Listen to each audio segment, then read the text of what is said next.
Our special guest today is a very special friend of mine, a great historian. He's in the history department at McMurry University in Abilene, Texas, and knows about as much about the history of our part of the world as anybody I've ever known.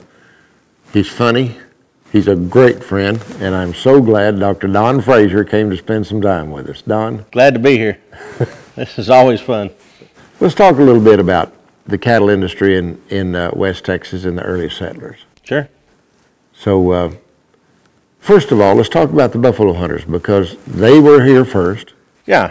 I mean, you really need to talk about waves of different people that come in and are looking to try to make a living out in this part of the world. I mean, it's like the conundrum facing Americans everywhere, but especially rural Americans. You've got lots of acreage. Now, how do we make it cash flow? Mm-hmm. And when folks first came out here, they saw a diamond in the rough in many ways. One thing they did see were millions and millions of animals, buffalo. One observer said it took 3 days for the herd to pass him while he camped. And so just thinking about that volume of livestock that's going by and dreaming up ways that you can make a living off of it, mm-hmm. That's what was the initial magnet out here.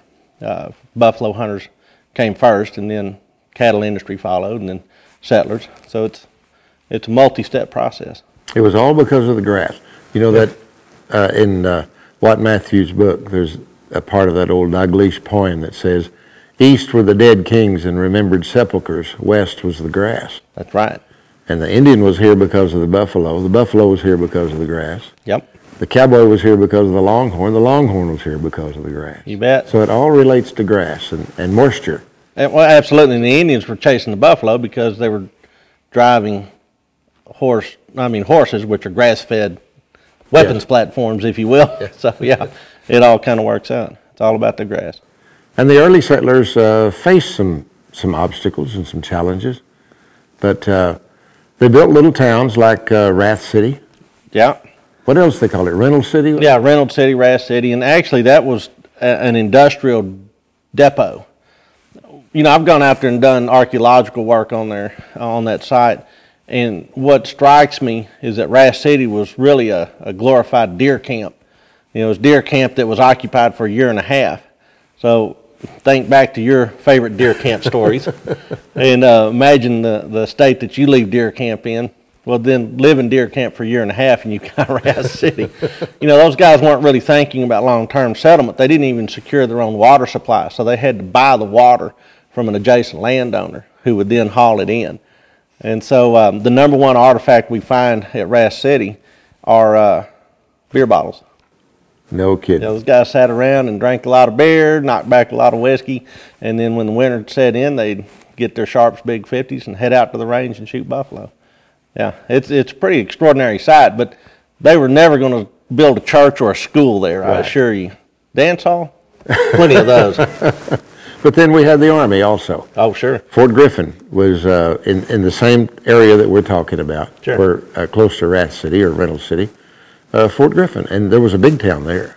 Well, yeah, absolutely. I mean, where the flag plants a fort and the fort plants a town, always. I mean, that's true back then, it's true now. All you have to do is go to the gates of any military base in the United States, and you'll see all the different businesses that are dependent upon that base. Mm-hmm. No different than the 19th century. And so Fort Griffin was a base town, and it had all the different offerings you would expect of a base town. What do PFCs do at their off time? Well, smoke and drink and cuss and gamble and find women. Yeah, I forgot that part, but yeah, I suspect there might have been something that going on up at Fort Griffin. So, sporting gals, saloon owners, you name it. Now, it's interesting because the forts come and then the forts go. And if these scab towns, hog towns, mm-hmm.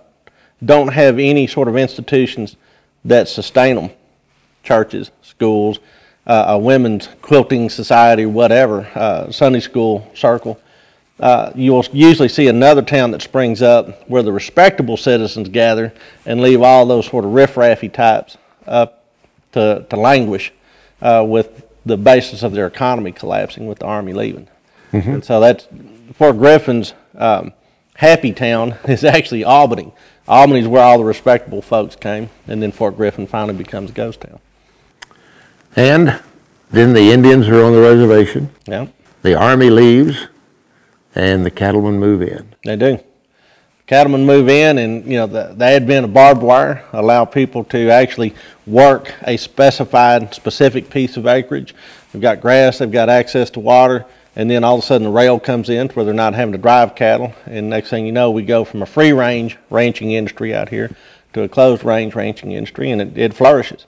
This is the best part of the world for that. And there are three things that made that happen. It was the wind, the windmill, Sure. the wire, You bet. and the rail. Making positives out of negatives. That's what we do out here. Don, thank you so much. You bet. I really enjoyed talking to you, and I wish we could do more of it. Any old time, brother. All right.